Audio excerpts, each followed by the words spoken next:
If someone were to ask me what single destination in Vienna best represents the legendary essence of that city in its prime, it would not be a cafe, though heaven knows the Viennese cafes are heaven.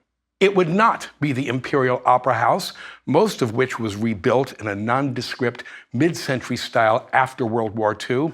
It would not be St. Stephen's Cathedral, striking though it is, or the Schönbrunn Palace, all 1,445 rooms of it. No, for me, the one thing that best captures the essence of what Vienna was and what the Viennese would still like to believe Vienna is a performance at the Winter Riding School, a sumptuous indoor arena that's part of the Imperial Palace, or Hofburg, a performance of the famed Lipizzaner horses and riders of the so-called Spanish Riding School. Tourist trap, a few might yell. Oh no, you do not have to be a fan of the haute école, the high school movements of classical dressage to appreciate the show. I am no such fan. But as theater, for its symbolism and for the metaphors it evokes, such a performance is priceless. I would describe what one sees and hears during a performance. The indoor arena in which the performances take place was built between 1729 and 1735. Baroque in style, and 17 meters, that's nearly 56 feet high, the arena features huge arched windows, colonnades, 2 viewing balconies, and huge crystal chandeliers. It is a space that was built for the emperor, his court, and visiting muckety-mucks, and certainly not the plebeians who today flood it on a daily basis. The horses, the famed gray Lipizzaner, were bred by the Austrian Habsburgs in the 16th century, at a time when the Habsburgs ruled Spain as well as most of Central Europe.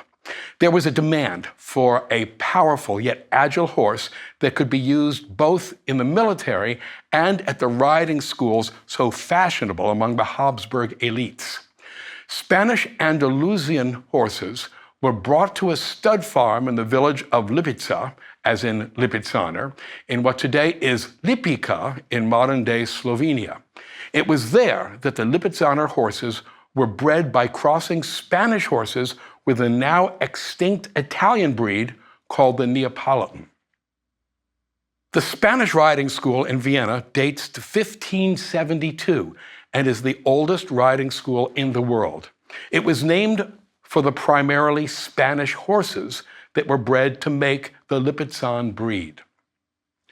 The actual program puts horses and riders through a really dazzling variety of steps and movements.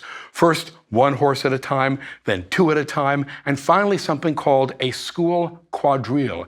8 riders in formation, working first at a walk, then a trot, then a canter, with different horses taking the lead, called flying changes, trotting in place, moving laterally, a movement called a half pass, pirouettes, and a movement called a passage, a high stepping trot. The performance is accompanied by marches and dance music composed primarily by Viennese-based composers.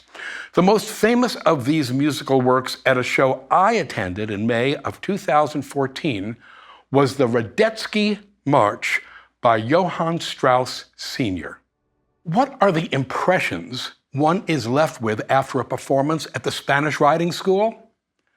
Iron discipline, extraordinary elegance, military precision, human/horse interface and virtuosity, great beauty, respect for tradition, and all of it experienced in the magnificent environs of the Habsburg Imperial Palace. My friends, it's the Viennese self-image in a nutshell. An image of empire, an image of untold wealth and power, an image of military strength, tradition, and pomp. Of course, it's all theater now, nostalgia for an empire long gone. Yes, modern Austria is a beautiful, squeaky clean, relatively wealthy country. Nevertheless, in terms of its size and power, it's a shadow of what it once was. At 32,000 square miles, modern Austria is physically the size of South Carolina. In 1848, the Austrian Empire was more than 8 times larger.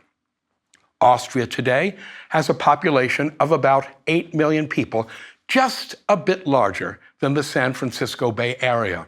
In 1848, the Austrian Empire was home to over 37.5 million people. Austria's capital, Vienna, is today a wonderful city, one of my favorite places on earth. But it is no longer the fast-paced, cutting-edge metropolis that it once was, the beating heart of a multi-ethnic empire. No, Vienna is a destination, a museum city, like Prague, Florence, and Venice. One visits Vienna to experience the glories of its past, not its present. The story behind Johann Strauss's Radetzky March is one of national pride, military success, and empire come face to face with its own obsolescence.